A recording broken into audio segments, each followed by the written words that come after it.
খাইছে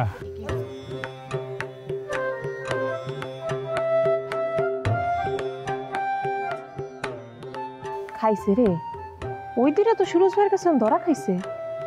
আমি বাচ্ছি, আমি তখন পাঙ্খা। কিলো লাভ দিলি কে? খুব খুশি না? সোজা ভাবে টান টান থাকবা। কি জোড়া মিয়া, কি করো? দেখতেছেন না পোস্টার লাগাইতেছি। আরে তোমারে তো 2-3 গ্রামের হগলেই ছিল, তোমার আবার পোস্টার লাগানোর দরকার আছে নাকি? আগাইয়া দেখেন, পড়েন, তারপর বুঝবেন যে কার প্রচারণা চালাইতেছে।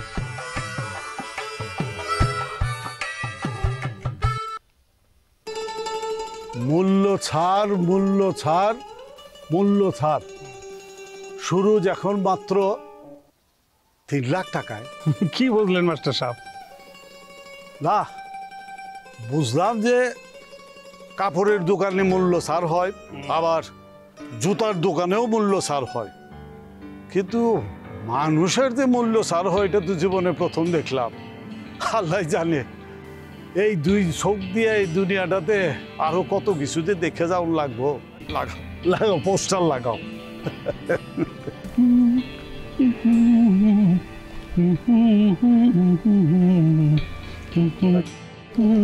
ও লেকচারি, আরে কই যাও? এদিকে দেখা যাও, বিরাট মূল্য ছাড় দিচ্ছে। যতই মূল্য ছাড় দাও, আমরা কোনো কেনাকাটার মধ্যে নাই।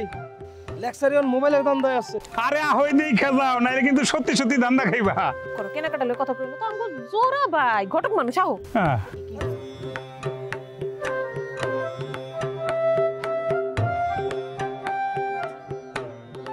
খাইছে রে, ওই দিনে তো সুরজ ভাইয়ের কাছে ধরা খাইছে। আমি বাচ্ছি, আমি তখন পাঙ্খা। কিলো লাভ দিলি কে? খুব খুশি না? লাভ দিলাম কই? আরে এক লগে মশাও কামড়াইতেছে, পিঁপড়াও কামড়াইতেছে, ইলেকশন না তালি মারছে। এই তোমার পার্টি তো বিরাট বড় লোক, তো হ্যাঁ তো বিরাট বড় লোকের মেয়ে বিয়ে করতে পারে। হেরাবার এই যে যৌতুকের রেট কমায় 3 লাখ টাকা আনতে হয় নাকি? আরে মিয়া, সুরজ তুমি চেনো? সুরজের সম্বন্ধে কথা কর ওজন তোমার হইছে? হ্যাঁ, 2টা পার্টি এনে দিছিলাম, একটা 8 লাখ টাকার, একটা 10 লাখ টাকার, লগে টিভি, ফ্রিজ, খাট সব দিব, ডাইরেক্ট না করে দিছি। সে চায় গ্রামের আশেপাশের ভালো একটা মাইয়া। আর ওই 3 লাখ টাকার কথা কইলা, এই 3 লাখ টাকা তুমি জামানত, এটা তুমি যৌতুক কইতেছো কা? তোর কৌতুক গুলো আমার শোনাইতে আসছে না? এইসব ধান্দার পিছে গুল্লি মারি। গুলি তুই মার, আমি তো কামান দাগামু।